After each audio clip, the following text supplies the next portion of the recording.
evening, everybody. It's an honest-to-God pleasure to have all of you here, including the cameras, sort of.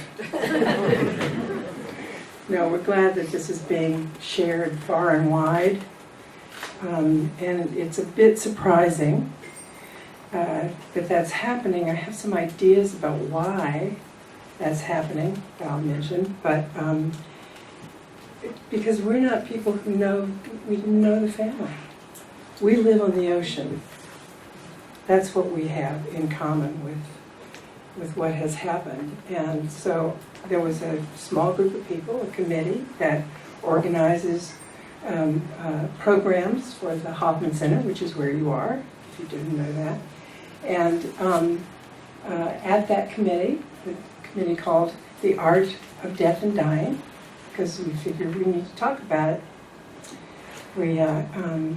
There's a lot of that happens. And so we're talking about that and about aging. And we do it every Wednesday during the month. One of those lectures or one of those experiences or one of those testaments or whatever. They're all different. We've been doing it now for about 4 years. And we had no idea that the impact would be as widespread as it is, and this night is evidence of that. This was an idea that one member of the committee had on Monday. Just think about that for a minute. You're sitting in a chair that wasn't going to be there on Monday. So the word went out. There were flyers.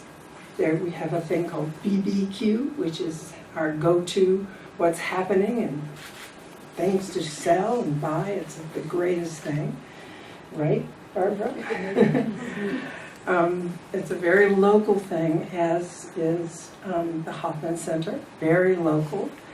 And we put that out and wham!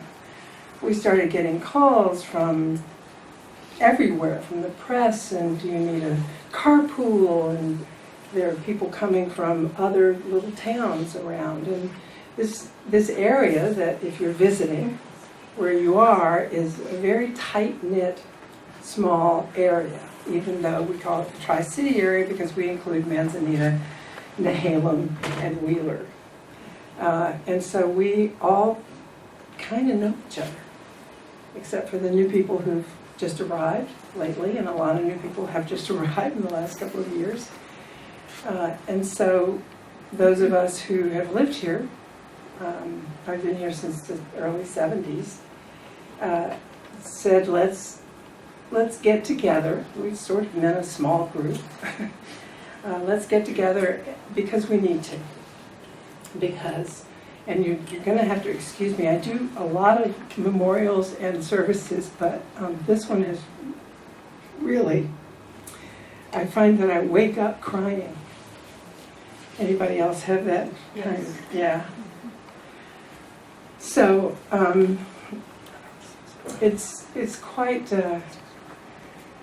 moving and incredibly tragic. Children. It's little children.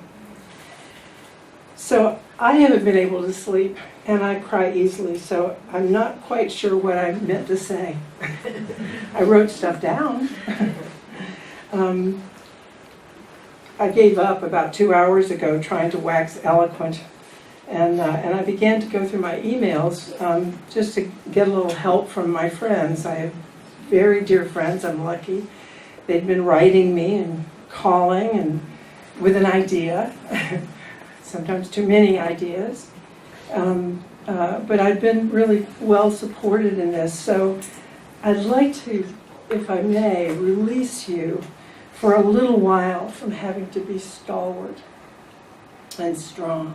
Claudia, excuse me, could you speak up just a little bit? Yes, you can't hear me? In the back. There is room up here. If people want to come on through, there is still room. I can't see anything because of the... Oh, is that good? That's good. Yes. All right, Dave, nice job. So come on through. Yeah, please do. This is very informal, you guys. This is not, it's neither church nor is it a seminar that you have to do anything except be here.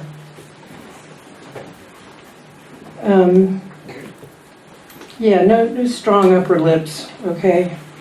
They don't even have to be good. Because we've had a tragedy. A tragedy has occurred. That word has taken on kind of a new meaning for me, the word tragedy. It's got some weight to it. When it happens, I mean, it is the ocean. We live on the ocean, and the ocean is as fierce as it is beautiful. But children, that's the part that has all of us kind of weak in the knees, and we don't need to know the family, and we don't. But we do know that it was children. We know their names. We know a little bit about them. I talked to the principal at the school where little Lola, who was 7, attended school in Portland. And I talked to the principal there, and she said that every morning the mom and the grandma would bring coffee and pastries because she owns a bakery. And so they would bring Lola to school, and the little 4-year-old, William, would come with, and she said he would come flying literally into the room. He's 4. He was 4. And that he would just bring such joy, and that they were really great kids. They wanted to learn. And the mom is such a generous person, and so is Grandma. They are, as you can well imagine, not in good shape. The grief is palpable. One of my friends that I talked to said, the ocean took our children. Think about that for a few minutes. The ocean took our children. She also said that they were so young, and that perhaps, where they are now is more familiar to them than being here because they were so young. We don't know. But perhaps that's one of the things that we can say that would give us just a little bit of comfort. In their short lives, boy, they were loved according to the principal at the school. I got stories of the family just adoring them.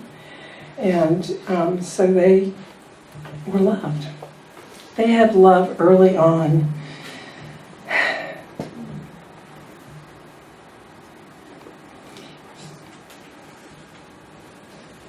Sorry. The paper, The Pioneer, which is one of our local rags, said the coastal community is invited, oh thank you darling, is invited to gather together and hold space for the family lost to the sea this past weekend in Falcon Cove.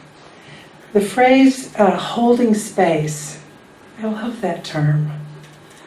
I mean, how can you do that? How can you hold space? Well, we do, and we can. We're making tonight a safe place for just a moment to let this all sink in, and for grief to have its way with us, because it will anyway. The Astoria radio station that began back in the 70s when Susan and I first arrived in Manzanita, it was just a little room with a microphone. So it wasn't a real big deal and a real big radio show. But over the years, it has grown so that we all now can turn it on at any time and we listen to it. And one of the things that I like to listen to is the ship report. This wonderful voice comes on and tells us about the ships that are coming in or the ships that shouldn't come in or go out. There's flags, evidently, and they've got different colors. And so you learn about the sea. You learn just by listening to the ship report. Joanne, what's her last name? Rideout. Joanne Rideout. I think she has quite a lot to do with KMUN, doesn't she? Yeah. So she writes a blog as well, and she wrote about this, and I just loved how she put it. She said,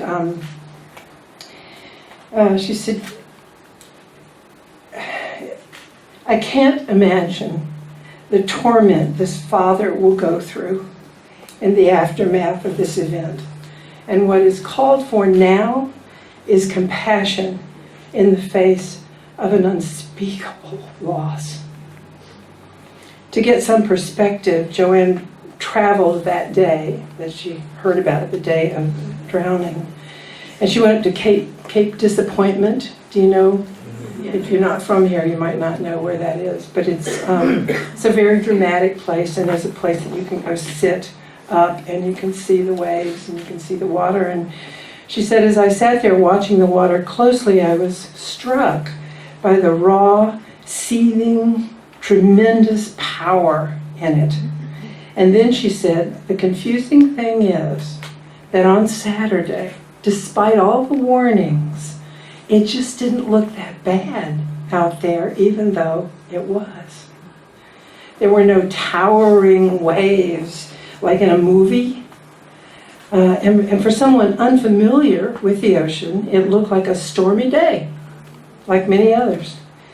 But out there, the ocean was full of wild energy, waiting to be expressed in potentially destructive ways. Please, she writes, don't ever forget, and I'm repeating what she says so that we can hear it and repeat it to everybody we see and know. Don't ever forget that the ocean is there, it's bigger than you, and it doesn't necessarily have your best interests at heart or care that you came to have a good time.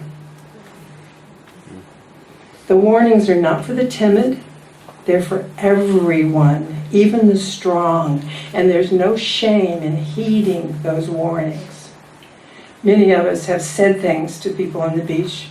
There have been logs that have been tossed. It's called sneaker waves, and it's happened before. I don't remember it with the children being at that age.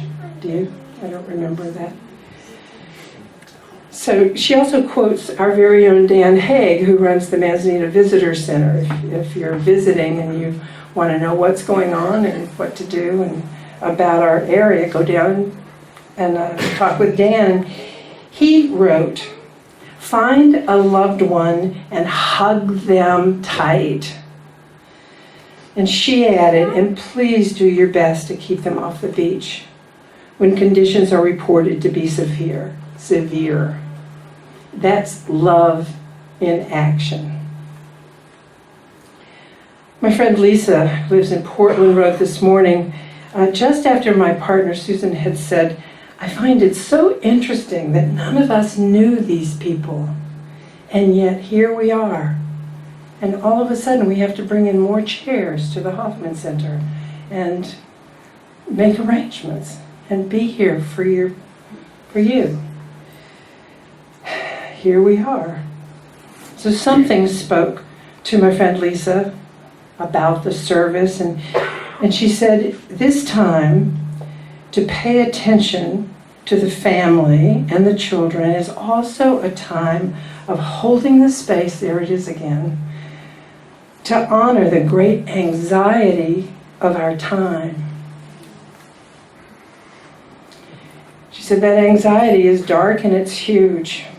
And she went on to say, we work so hard to buck up and hold it together. But then when we're confronted with an agreed upon societal tragedy, the death of children, we are all granted permission to grieve without embarrassment or apology. It's kind of a gift. and the heart is right. A Sufi poet, she sent me a poem by a Sufi poet who said the title is The Heart is Right. The heart is right to cry. Even when the smallest drop of light of love is taken away, the heart is right to cry. So one more thing, and then we will be silent for a period of time. But I want to make sure that we say, whether they're here or not, to the first responders, thank you. We're so fortunate. We have the Coast Guard and the local law enforcement rescue personnel.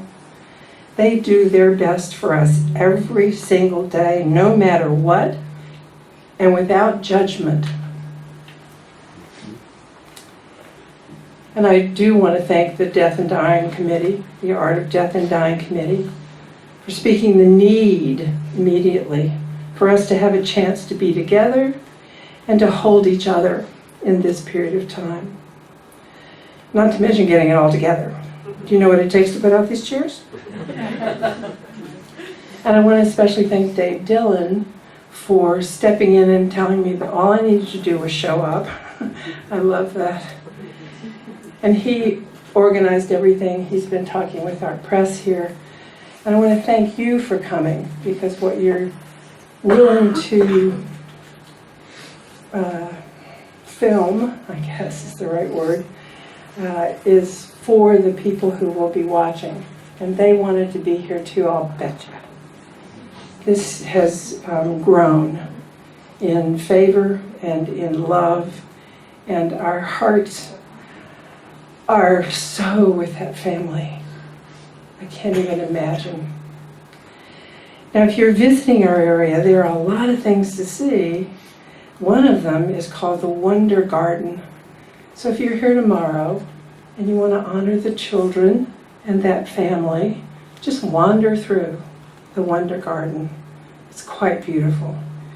Someone who's sitting in one of these chairs created it. I don't know where she is. Ketzel. Anyway, it's beautiful. So we have so many beautiful things that we have to share. And in the face of such a tragedy, we really wanted you and us to be together. There's nothing you have to say. There's no way you have to be. And in fact, Lane, if you would take it from here, because we're going to stay just a few minutes longer. We've promised to be out by the way, because Hoffman needs the space, by 6. And we'll need to put the chairs away and dry our tears, give our friends a hug, a big hug. And we want to bless those children and the family, and yes, ourselves. So bless us all.